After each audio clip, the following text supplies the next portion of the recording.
welcome to the Little Book of Proptech. And today I'm joined by my guest, the very well-known industry trainer and personality, and the man behind 100 shirts, Mr. Julian O'Dell. How are you, sir?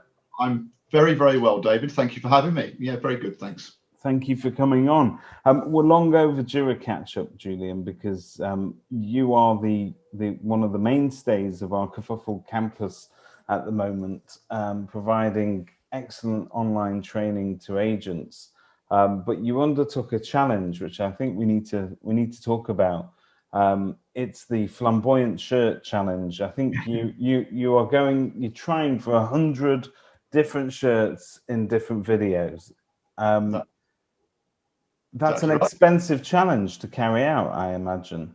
Not if you get the sorts of shirts that I get, because very few other people buy them, so they tend to be in the bargain bin. So it's not quite as expensive. And actually, I've always had a penchant for Larry shirts anyway. So we've done 73 videos at the time of our chat today, and genuinely, 73 different shirts, 27 to go.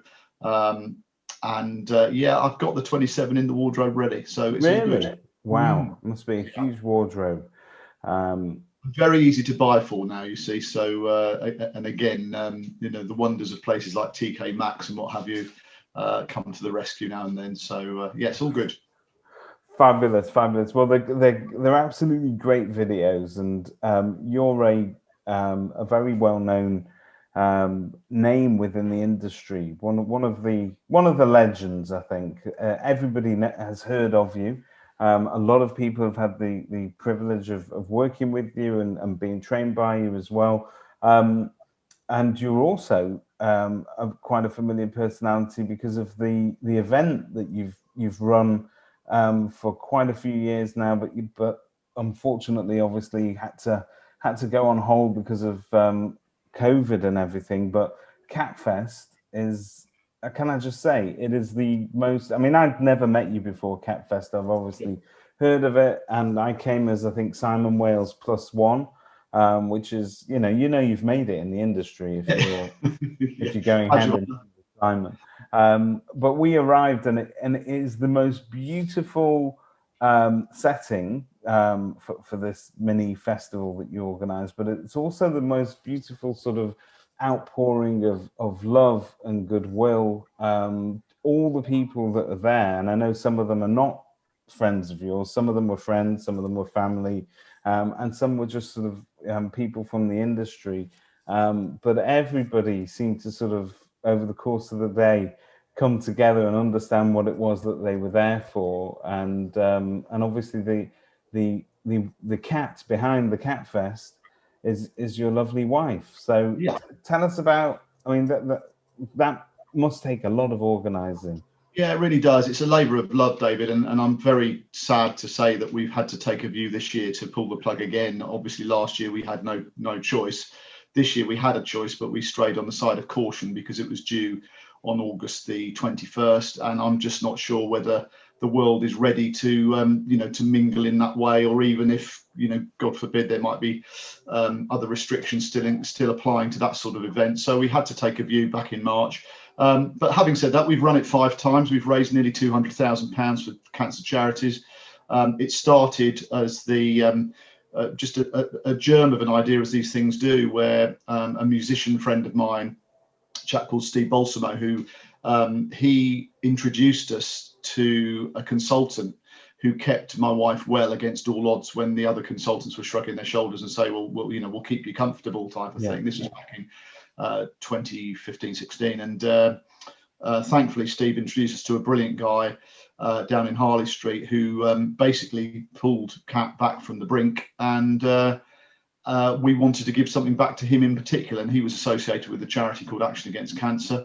And so Steve Balsamo offered to come and play for free. And he's you wouldn't necessarily have heard of him, but his best known claim to fame, I guess, is he is Andrew Lloyd Webber's, according to Andrew Lloyd Webber, he's the best ever Jesus in Jesus Christ Superstar. And in fact, I'd seen Steve back in the day in the late 90s a couple of times in Jesus Christ Superstar. So, you know how the world works in weird ways. All these strands come together, and Can I just say that's a wonderful accolade to have, the best Jesus as voted by Andrew Lloyd Webber himself. Yeah. And I'd like that on a business card. it's not a bad thing. Obviously, you'd need a fairly big business card to fit it all on, but it would be worth doing. But yeah, I mean, genuinely, Steve's a lovely guy, and if you get a chance to check him out on YouTube, particularly some of the stuff from Jesus Christ Superstar, it's breathtaking, absolutely breathtaking. Anyway, long story short, first Catfest, we raised a bit of money, 10 grand or something, and then it just grew from there. So the last one we did in 2019, we're now lucky enough to have people approaching us who want to play Catfest. It is a small festival. It's very Middle England. It's very sort of Radio 2 demographic type of thing. Yeah. You know, and we spend money doing it right. So the food's good. I understand staff, but even the loos, you know, we don't just. It's not just a trench that I've dug in the back garden. You know, it is a. Ladies and gentlemen, I can completely vouch for what Julian's saying. These are very high-class portaloos we're talking about. Yes. I'm glad you enjoyed those, David. And it's so interesting to hear somebody who's been once and didn't know perhaps what to expect, and perhaps, you know, without paraphrasing too much what you're saying, you know, perhaps didn't realise quite what it involved. But it is a unique event. I'm very proud of it because, you know, the fact it raises money for charity is obviously the goal, and we're very proud of that. But the amount of feedback we get, which is that, you know, it's like no other festival. It's you know, people meet friends and stay friends with strangers that they've never encountered before, and it is absolutely. My wife, in fact, at the last one, she gave a speech which she hates to do, but because it's named after her, she always feels that she ought to sort of say thank you to people. And she said the thing she loves the most of all is because we have it all videoed. We get the video highlights reel, you know, a few months later, and all you see is people smiling, whether it's rain or shine or, you know, whatever. It's wonderful. So yeah, God willing, we'll be back in the saddle for it next year. We've got a date fixed. We're very lucky to have lots of support from within the industry, including Kerfuffle and lots of other companies that actually back us. And it's been brilliant. Yeah, absolute labour of love, and I've really missed it. It is a 24/7 sort of commitment at times, you know, particularly sort of during the latter weeks towards the event, but it's just fantastic. Yeah, when you see it all come together. It is superb, and if I might say, you're right, that Radio 2 demographic is probably true, but it's I think therefore it's a nice clean family day out. But but the quality of the performers that you have for so-called, I mean, I don't even want to call them amateurs because they're not. But they're probably not names that the general public are familiar with. And although I do know that some of them, I think it was Fred's House, wasn't there, and have got quite a large following. But the quality of the music was just superb. Well, that's the one bit that Kat very definitely leaves to me. She basically rubber stamps everything else and organises things like the food and what have you. But the music is very much my baby. And yeah, as I say, we're very lucky now to get people approach us and say, can we play at Catfest? So, which is a wonderful scenario. And of course, everybody plays either for free or for very, very favourable mates rates. So because they recognise it's a charity event. And we've had a singer called Philippa Hanna, who, again, you wouldn't necessarily know her, but she supported Lionel Richie and Little Mix, and, you know, she's on the radar of certain people, and she's a fantastic talent. She's played for us a couple of times and wants to play again. And, you know, it's just one of those things. It's creative momentum. There are some funny stories around it in terms of because it's called Catfest, because my wife, as you rightly say, is called Cat. That doesn't always that sometimes causes a problem. I get comfortably 2 or 3 dozen emails every year saying things like, can we adopt on the day, and you know, will they be inoculated, and think, you know, people genuinely think they're coming along to acquire some form of feline. So we have to sort of put a few people straight on that. So it would have been easier if my wife had been called Sandra or something, but there you go. You know, it is what it is. No, it's a great event, and she's a wonderful lady and a very strong woman as well. I know she's got you to lean on, and I imagine you're a great support. But in her own right, I had a chat with her at Catfest on the night. Oh, I'm glad you did. Glad you did. Yeah, she's a wonderful. And of course, a very successful estate agent. You know, she was a business partner of mine at Thomas Morris. In fact, she was a partner at Thomas Morris before I joined the Right. partnership, and we, Kat and I, met as negotiators back in the mid '80s. So yeah, she's got a fantastic track record, and as a woman in the industry, she's had in many ways a more challenging journey to work up the ladder as she's done, and it's only her ill health, unfortunately, that has curtailed her career. Otherwise, she'd still be out there doing what she's so good at. But being a force to be reckoned with. Absolutely. So okay, so you've touched on it briefly there, at least of the origins of you and Kat. But let's go back further than that. How did you come to fall into the industry? Was it a conscious decision? Was it one of those things like a lot of us say, oh, I just sort of fell into it? Where did it all begin? Well, you're very astute, David, because that's exactly the phrase I would use. I fell into it. I studied law at uni. Didn't really enjoy that so much. It was a bit too sort of stodgy for me as a subject. Came out of uni thinking, right, obviously alcohol's expensive, so I need a job. What am I going to do? And as you can still do, I fell into a estate agency, and because it was something that had no entry criteria, and it, there happened to be a job, and that was at 1983. I joined a firm called Michael Graham in Buckinghamshire.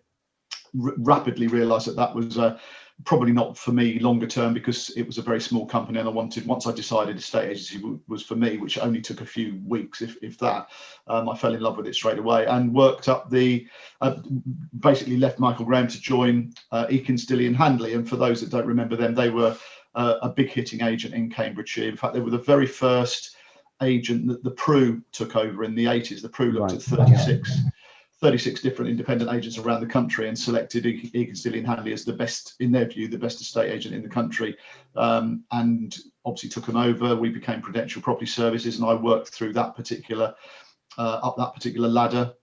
Then they got taken over by the Woolwich, and I continued to work up the ladder, branch manager, area manager, blah blah blah, and then I hit a bit of a glass ceiling, which was the classic kind of, I was a senior branch manager, doing fine, enjoying the business, but the chasm between me and the next step up, which was area manager, was absolutely a chasm. And you'd got all these guys area manager, not many of them, and obviously all young enough so they could potentially be around for another 20 years or so, and all on a very good package, and happy with their lot, so they weren't going to go anywhere. So I was like, well, where do I go next? And I moved sideways into training, which was in 1990, I think, and started training people, and really loved it. It's sort of ticked lots of boxes for me that what I wanted ticking as an element of entertainer in me, and this, that, and the other. So it was fantastic. Really enjoyed that. And then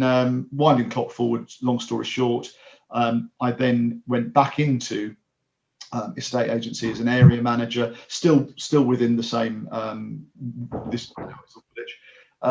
and then I opened for the Woolwich a company called Home Smart. Now, Home Smart was a unique concept in High Wycombe, where it looked, to all intents and purposes, like an estate agency branch.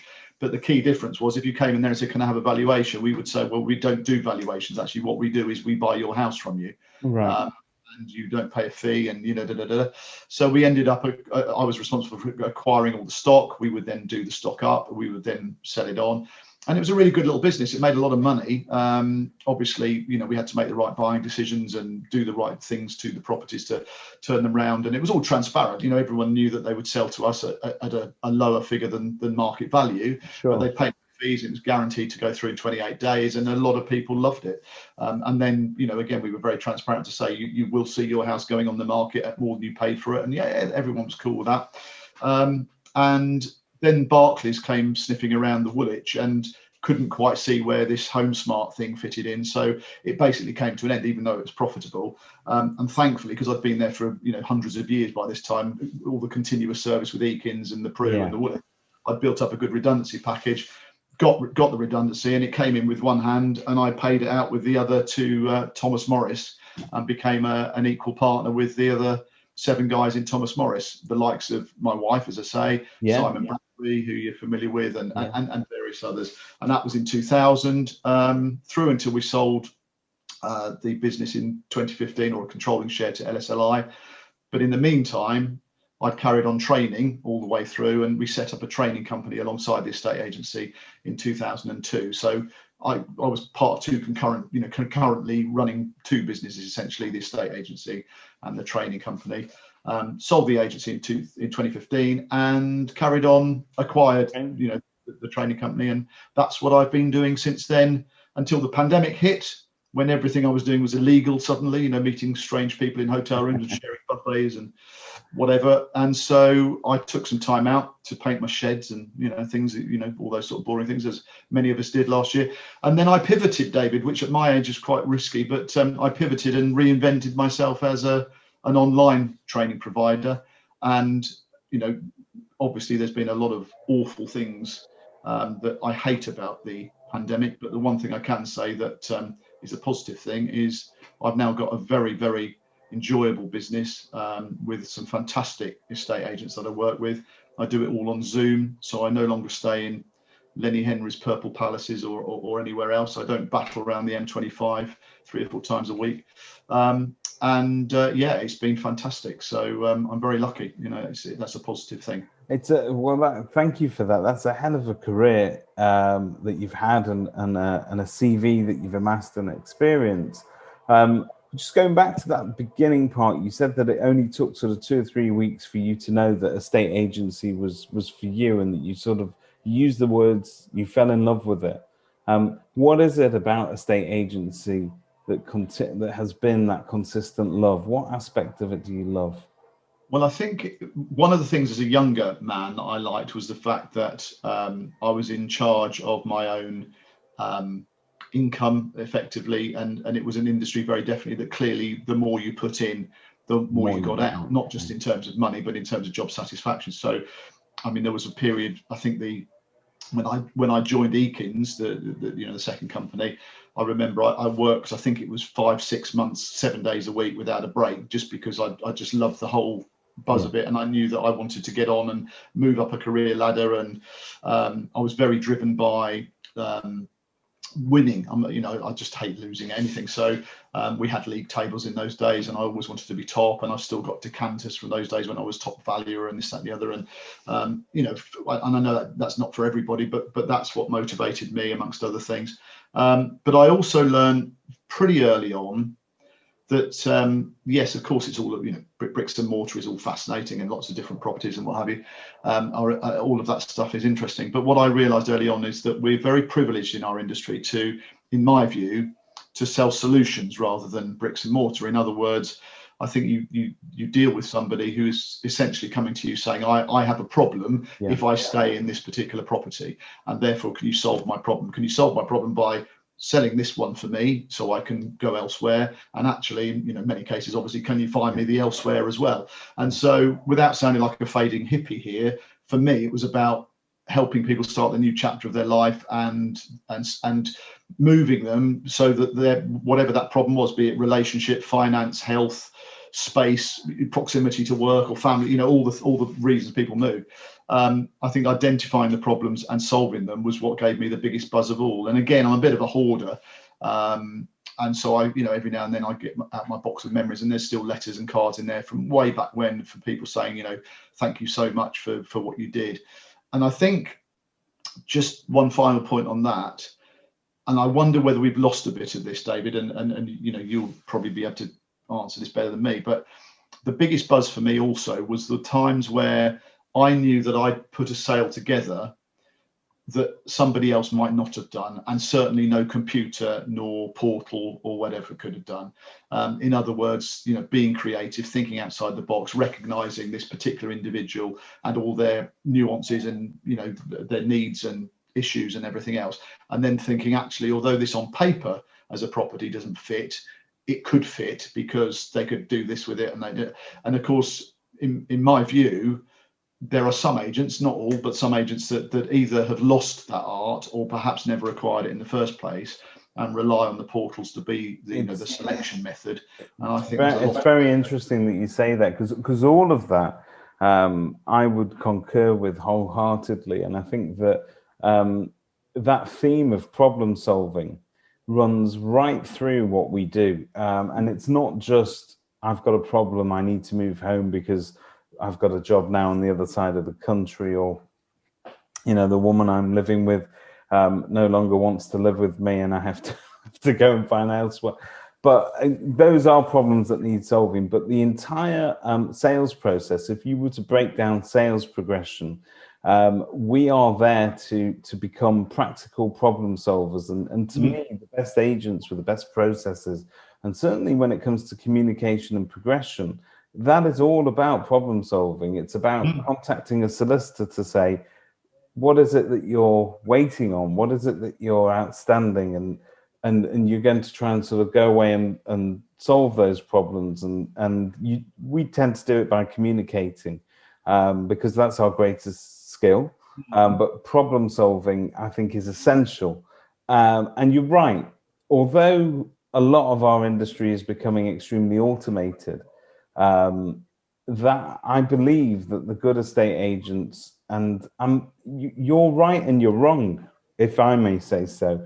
We've lost a bit of it because at some point we lost our way, just like many industries did, and we instantly made online synonymous with better and more efficient and more straightforward, and at the very least probably a modern standard we should all be aspiring to.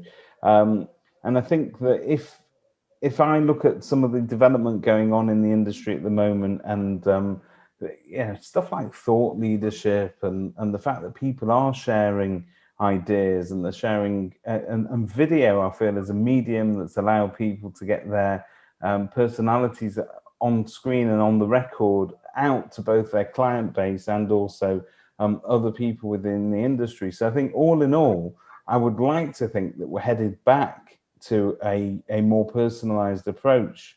I hope so. I think it's the the sweet spot for me is the agent who recognizes that it's a combination between tech and technique.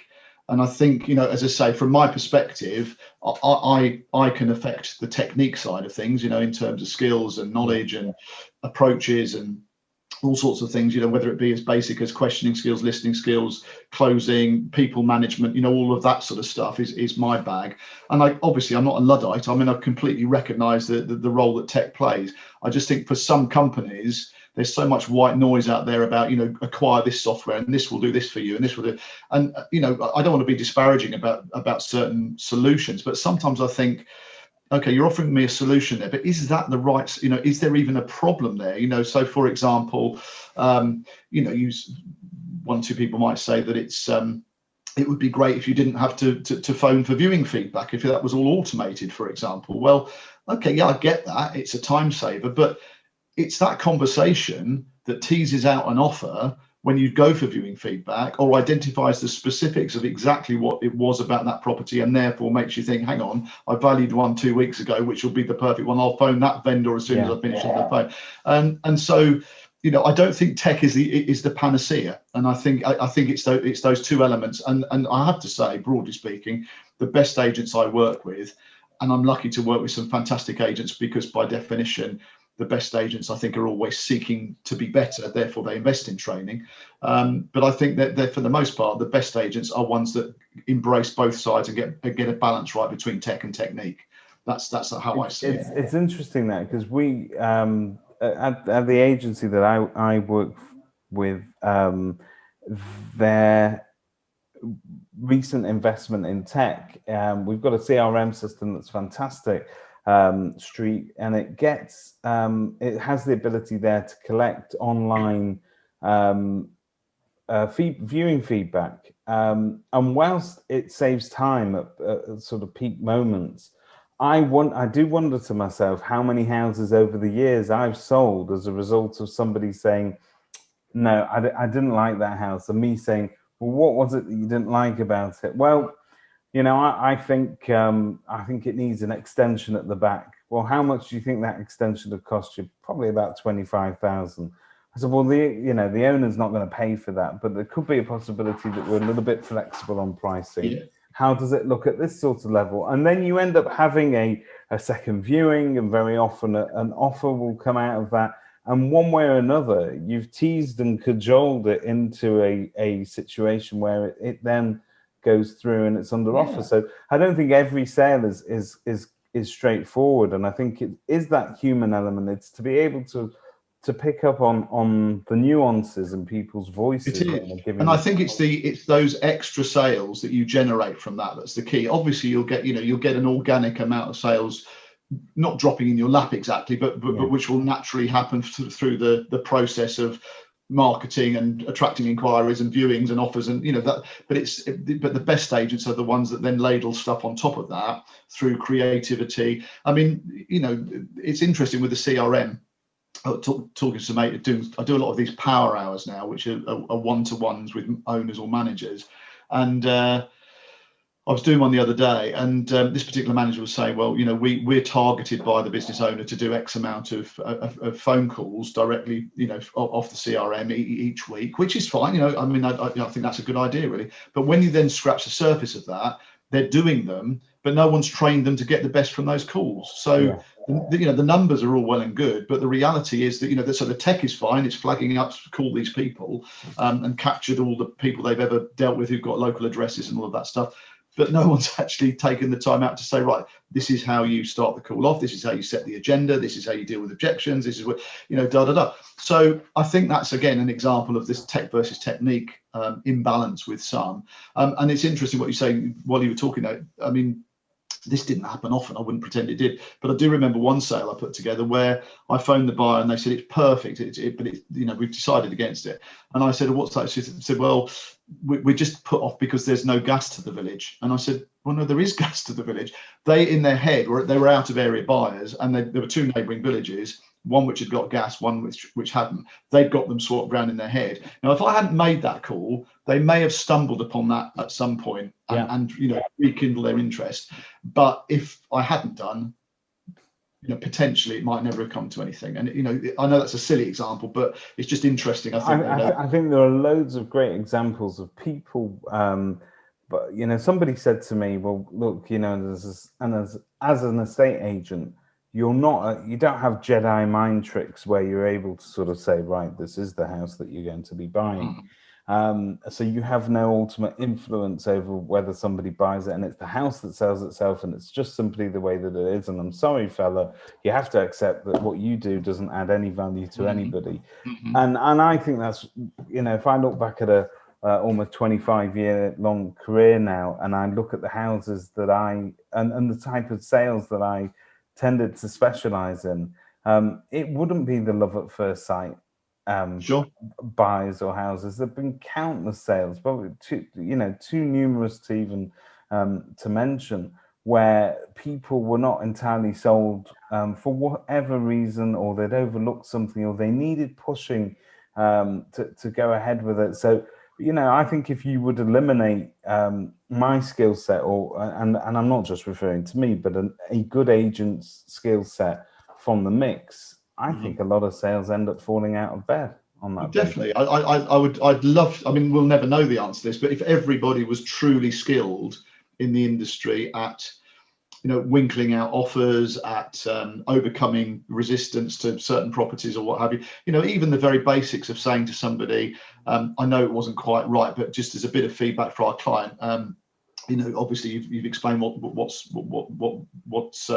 stopping you from buying it. We understand that, but equally, a property is only ever worth what someone's prepared to pay for it. So we just like to get a bit of price feedback from you. And they say, well, I couldn't see it being worth any more than X. And you then say, well, I don't suppose if you got it for X, it might be worth considering, because that price you might be able to do the things that you've talked about to bring it round. Oh, well, they'll never take that, will they? Surely. Well, they might do. Why don't I try? I'll get it in the ear from the client. And then you create an offer which, in fairness, might go nowhere, but umpteen of those situations do, because at some point there's a compromise between the two. And even if it doesn't go anywhere, you can talk to your client 3 weeks down the line and say, of course, the best offer we've had so far is X. So maybe we need to think. So it's those sorts of proactive, creative. I think it's, because I'm quite a creative person, I think, the creativity within agency was something that gave me a huge buzz. And I'm not saying it doesn't exist. Of course it does, you know, but I think there's lots of people that haven't learnt that, or perhaps did used to do it, but perhaps have let it slip. Yes, yeah, and I think actually the past year to 2 years, although we've had a lot of online stuff going on, I think there's a whole period of time where if you're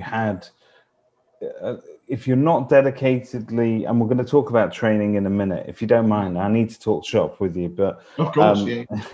But you know, if you're not dedicated a sort of learning path for your staff with training and by investing in training, a lot of the on-the-job knowledge and skills that staff would amass over time come in almost via osmosis. They're in an environment, they hear somebody else on the phone, we all pick up on snippets of conversation. We think, you know what, I like the way that he phrased that. I'm going to use that next time I'm in that scenario.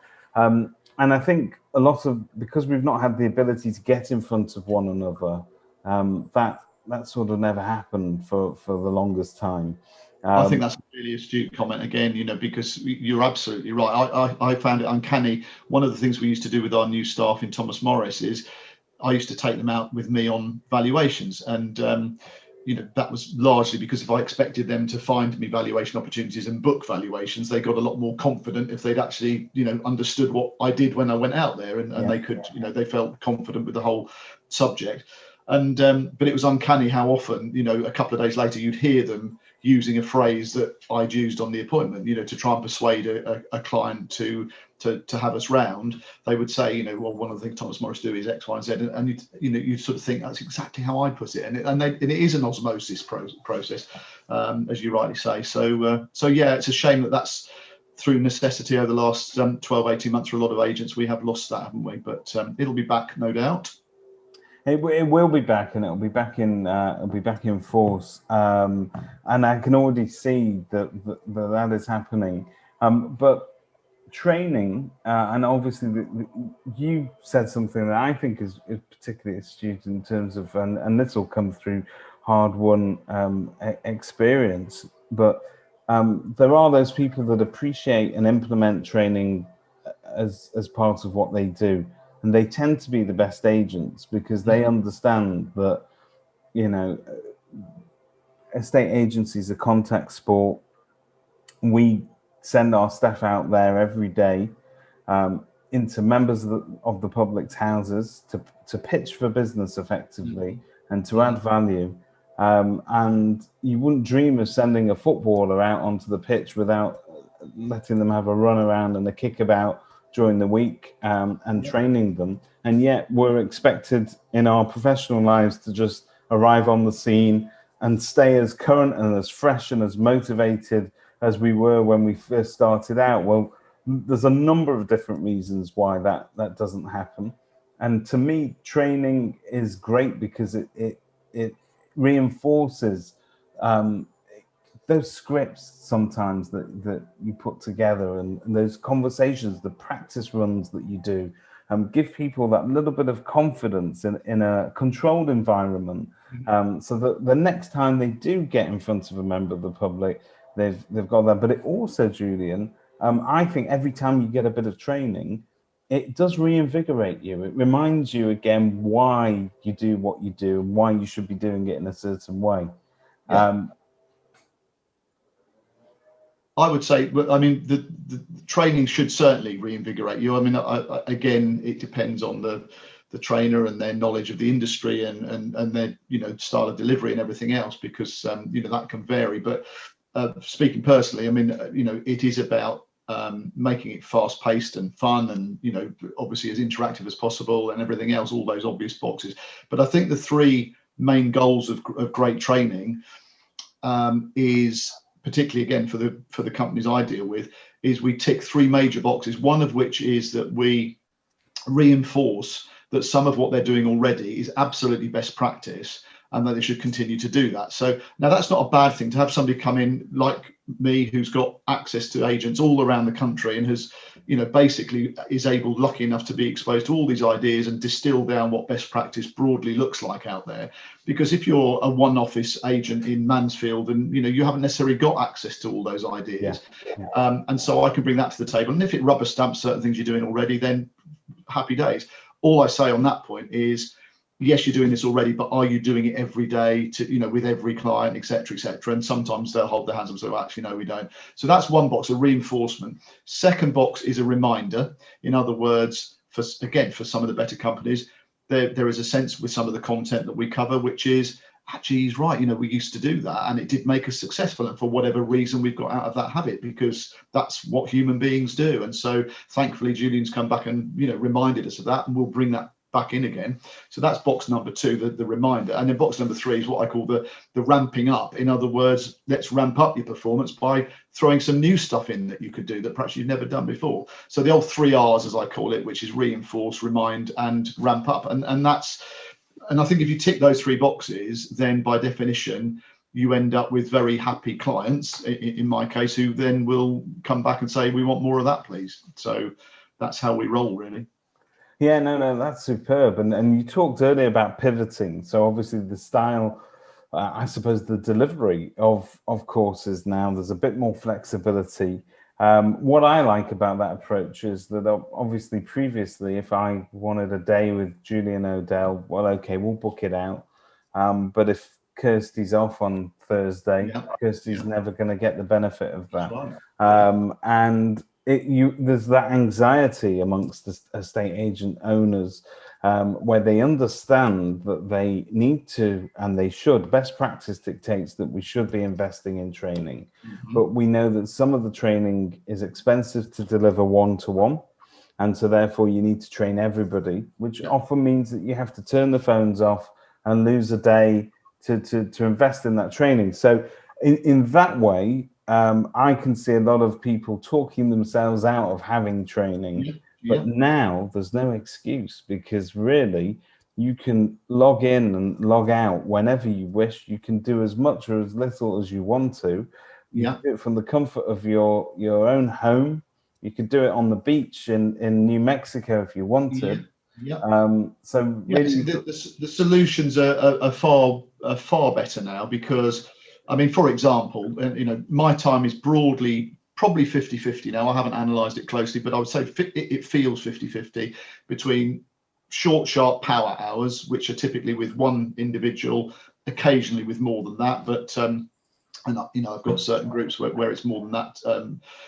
So for example, if I'm doing management training for one particular company and they've got 3 or 4 branch managers who are all at similar levels, then it makes sense economically for me to do 1 hour with 4 of them rather than 4 hours, which they pay 4 times over. So that's absolutely cool. So that's about 50% of my work, and it's not just managers. We work with valuers and what have you, but those power hours are working really well, because they're obviously by definition they're an hour long, so it's not a huge interruption to the day. The guys can log on a minute before they start, and they're back at the coalface a minute afterwards, and it's very condensed and very focused content, which people really like. So they're going fantastically well. I'm working with I think it's about 60 or 70 individuals now around the country doing those power hours, and that's working really well.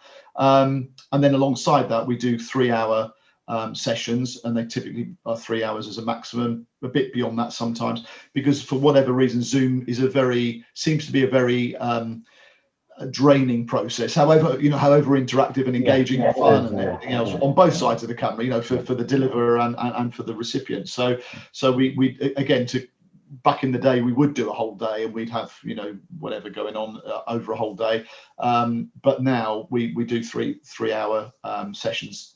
Generally they're the maximum, but of course what that allows, for example, I'm working with Andrews at the moment on a big project for all their valuers, and we've got a program which is 4 half days over 4 consecutive weeks. So in other words, for argument's sake, every Wednesday afternoon or Thursday afternoon, whatever, we'll do an afternoon with a group of their valuers, then they come back a week later and we do the second and then the third and then the fourth part. Gives them a chance to try things in between, which we can then review, and so on and so forth. And so it's stuff like that, but it is so much better for everybody in reality. The learning outcomes haven't changed. In fact, if anything, they're better. And I'll come back to tell you how I know that in a second. But what's great about it is, for example, I'm doing some power hours with a company in Exeter.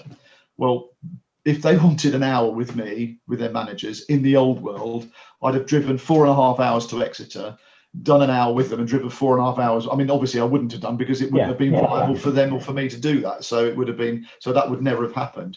Whereas now on Zoom, it's happening, and it's just fantastic. You know, the feedback has been, thankfully, very positive, to the degree that several of my clients recently have said, you know, will you go back to doing stuff in the flesh again, Julian? And I've got to be honest, David, I'm not sure I will, because I'm not sure that that's what people want. Certainly not in the short.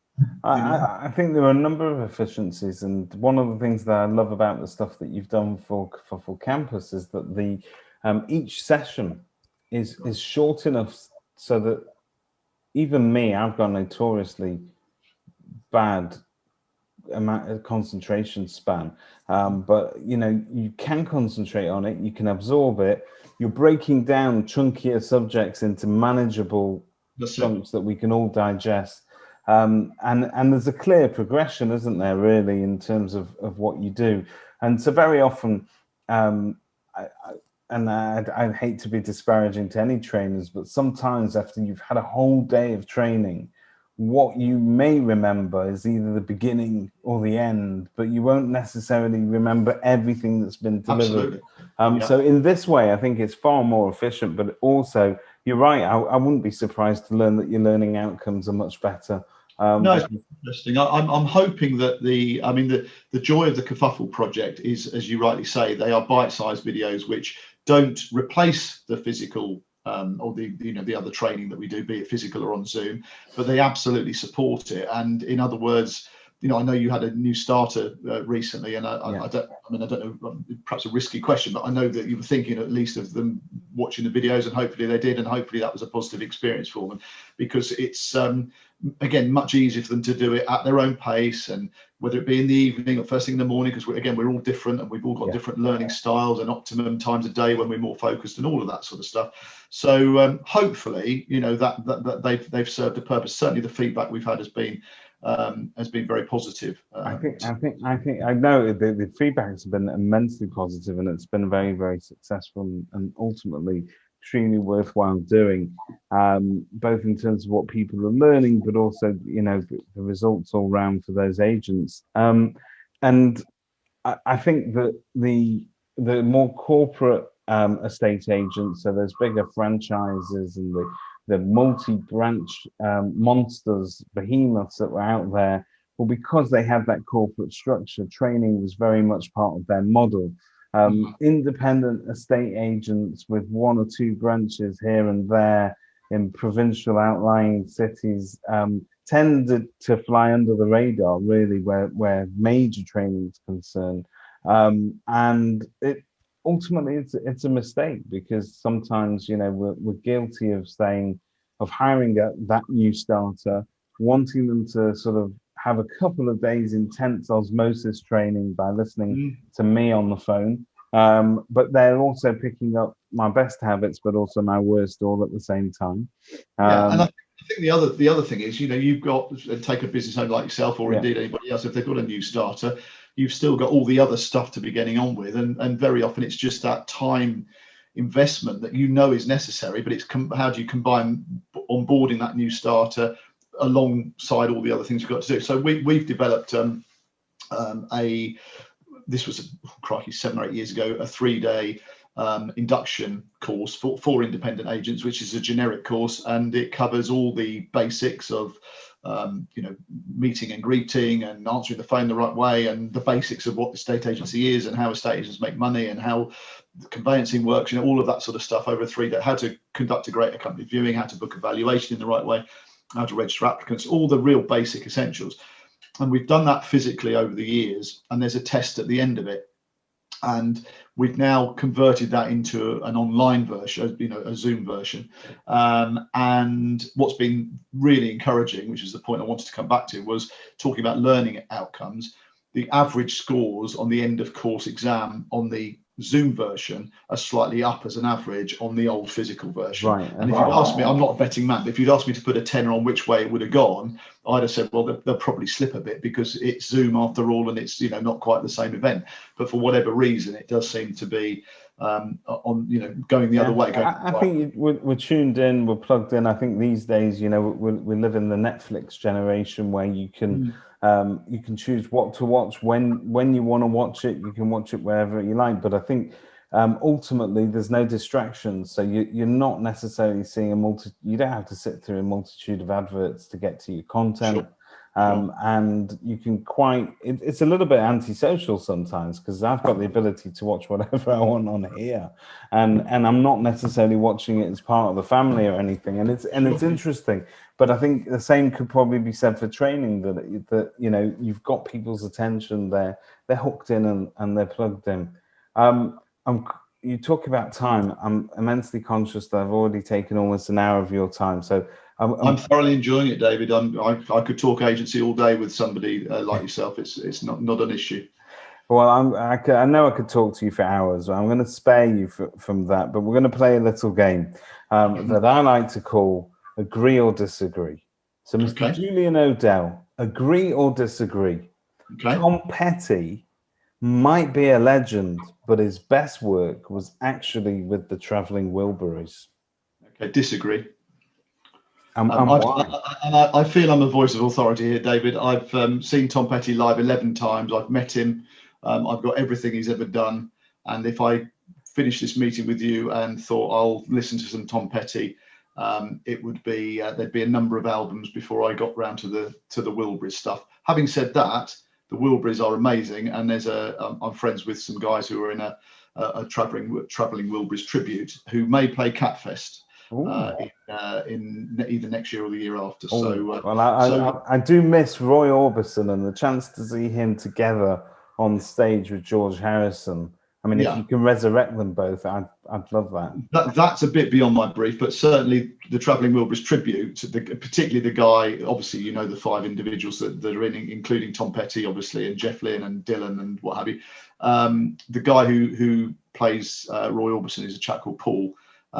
And he is superb, absolutely superb. And you can imagine, to be fair, I can't sing a note, but so I'm in awe of anyone that can. But I would imagine Roy Orbison as somebody to mimic, if you like, or to pay tribute to. Must be one of the harder ones, given his unique sort of voice and everything else. So, very, very unique voice. Thanks for that. Thanks for that question. I wasn't expecting that. So, so there you go. So that proves 2 things about David Mintz. He does do research before he starts interviewing people. He gets into the head of the person that he's interviewing. But it's interesting. We just touched on obviously on a bit of music there. It's a massive passion of yours. The Travelling Wilburys, to me, and I'm just going to use them as an example, because the 1980s was a proliferation of supergroups. So really, you don't see that anymore. Or is it the fact that we just don't have that multitude of legends producing music?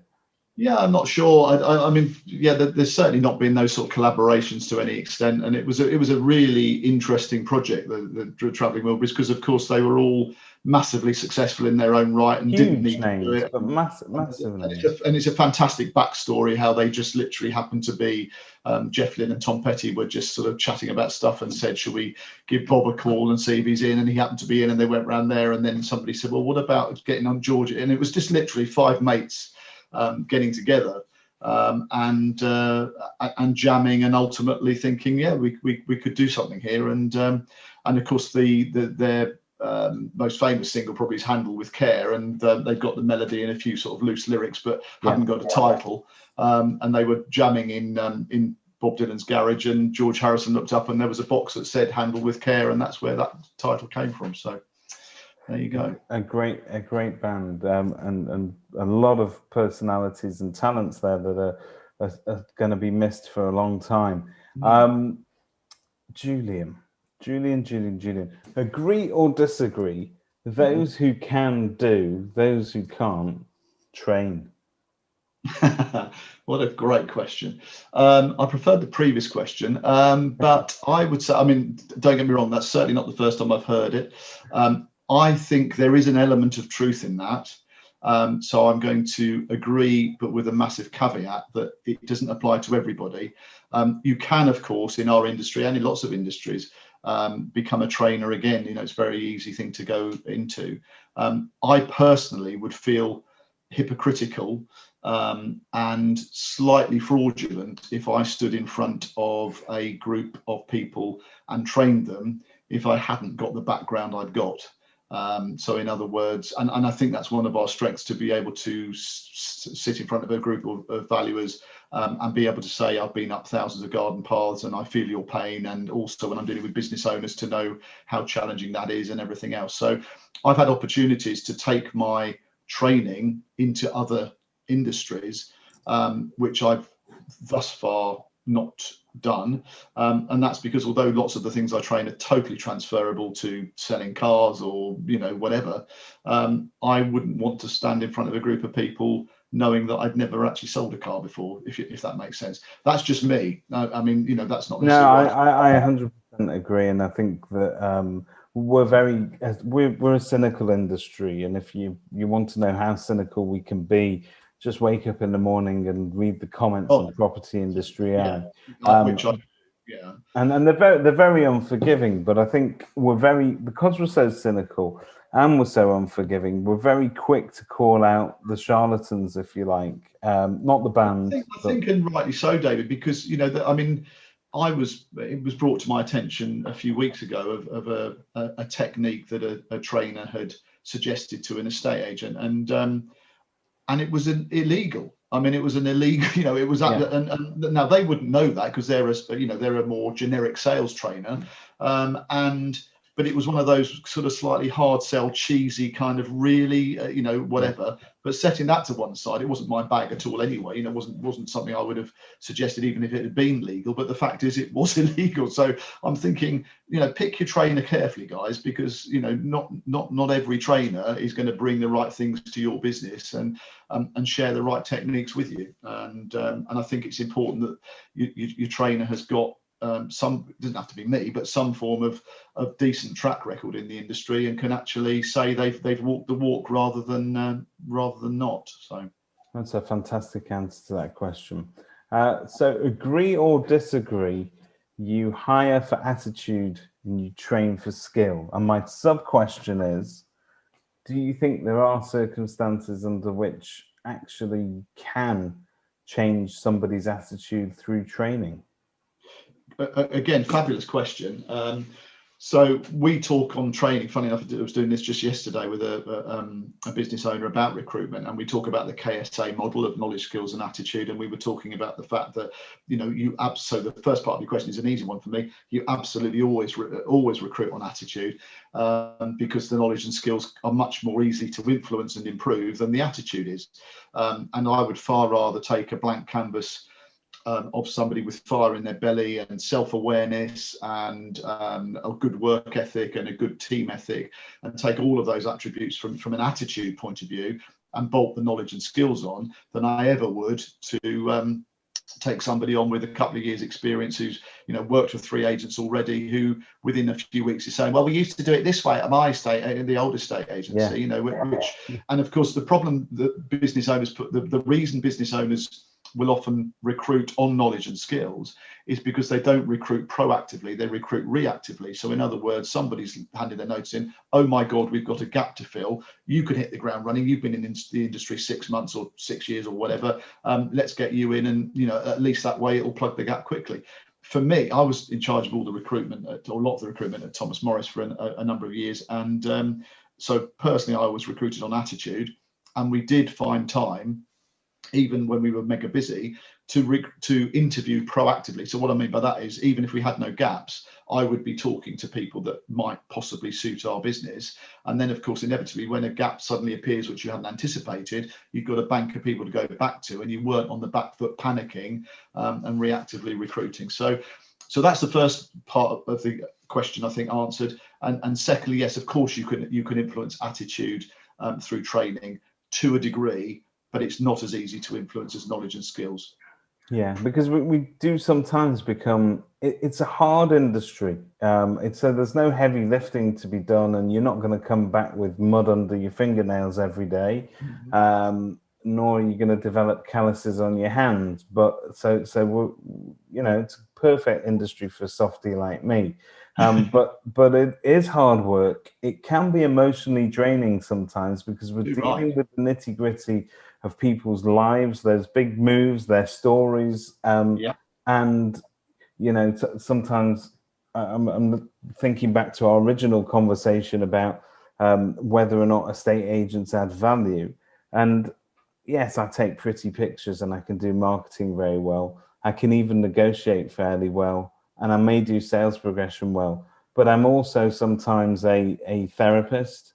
I'm sometimes a mediation specialist when you have to sort of sit two parties down and get agreement on something.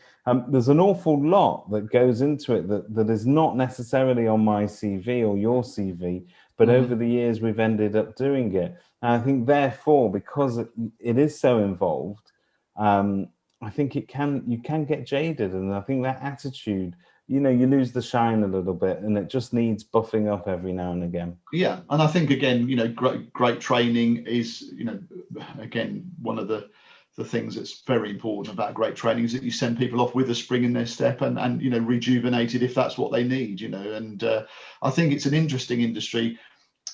I don't think there's an industry like it. So, for example, can you name another job where you could put blood, sweat, and tears and work so hard putting a transaction together, which ultimately falls by the wayside at the 11th hour, and you get paid not a penny? I've got a guy building an office for me in the garden at the moment. Now, basically, if for some reason I decided that actually I wasn't going to finish the project, and I went out there and said to him, actually, sorry, mate, I'm going to shelve it for the time being, I would have to pay him for what he's done now. I couldn't just say, sorry, off you go.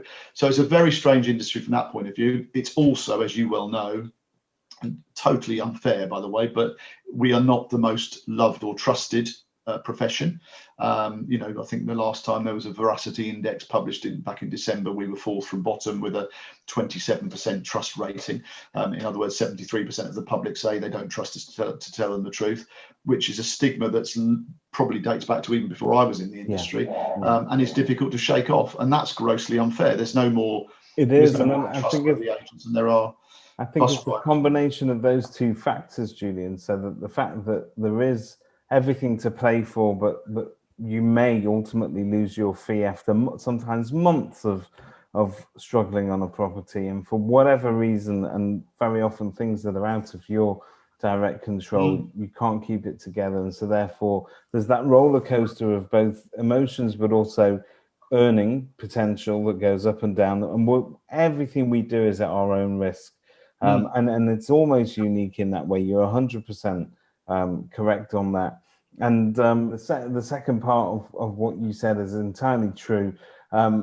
It's unfair that we're not loved or trusted. It really is. I see, Catfest is just one example of an industry supporting charitable causes.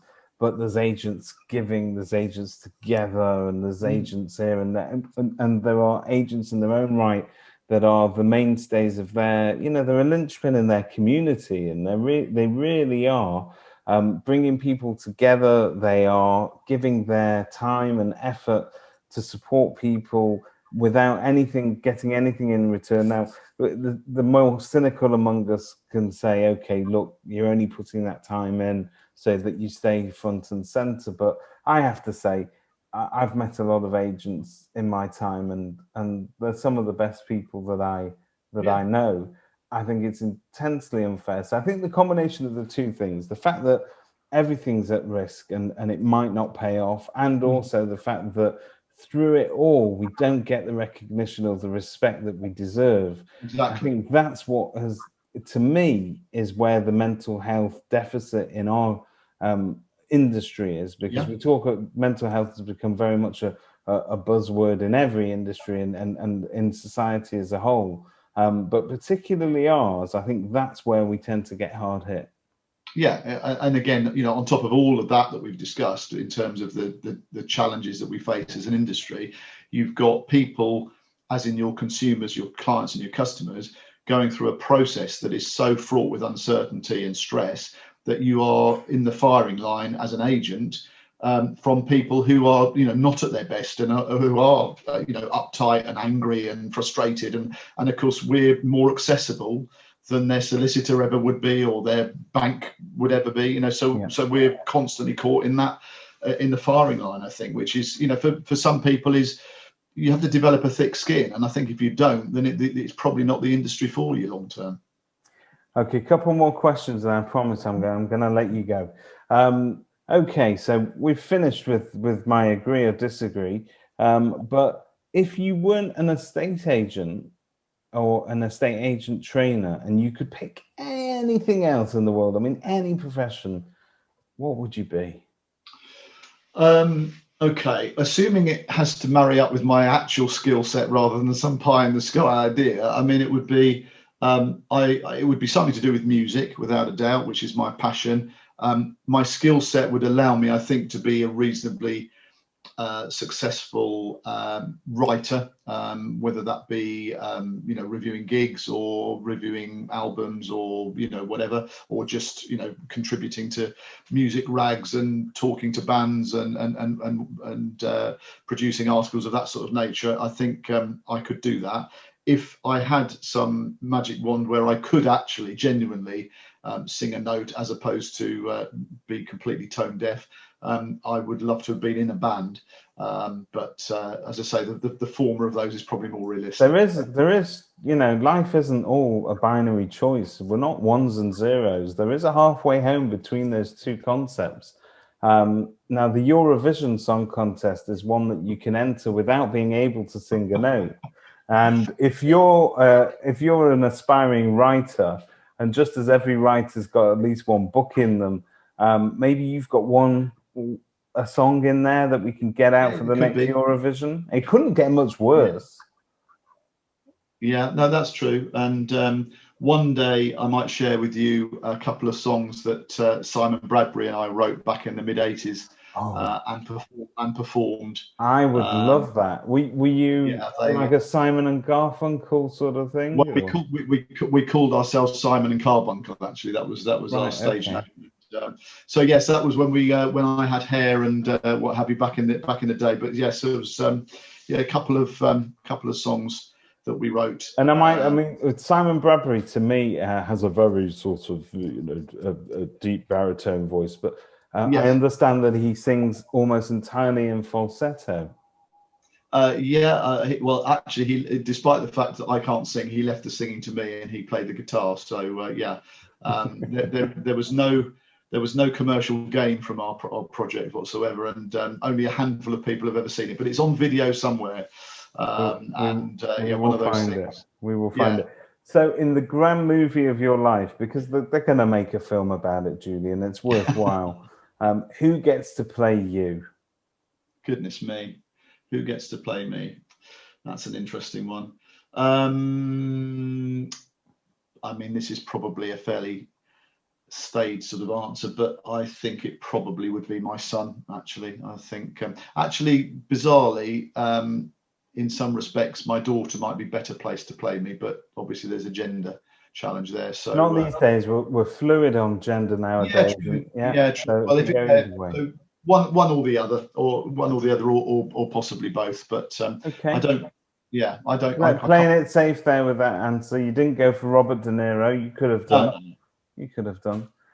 Okay, you've very kindly given me an hour of your time. If you could have an hour of anybody's time, either alive or dead, within the industry or out of the industry, who would you choose to spend that magic hour with? Probably, again, with my music passion coming to the fore, probably Elvis Presley. I was a big Elvis fan. I've been to Graceland and all that sort of stuff, and I've even got a strand of Elvis's hair. Wow. And at some point when replication from DNA is a mainstream accessible opportunity, then I will be able to clone and have my own Elvis Presley. Both fascinating and worrying all at the same time. Imagine what we could do with Simon Wales' DNA. If that fell into the wrong hands, that could actually be used as a force for evil. A frightening thought. Yeah, very frightening thought. Well, on that frightening note, I'm going to say thank you very much for your time. It's been an absolute pleasure talking to you and getting to know you, but it's also been a pleasure watching you up on the screen, delivering outstanding training, and keep up the good work. Thank you, David, and it's been a real pleasure. Thank you very much for having me.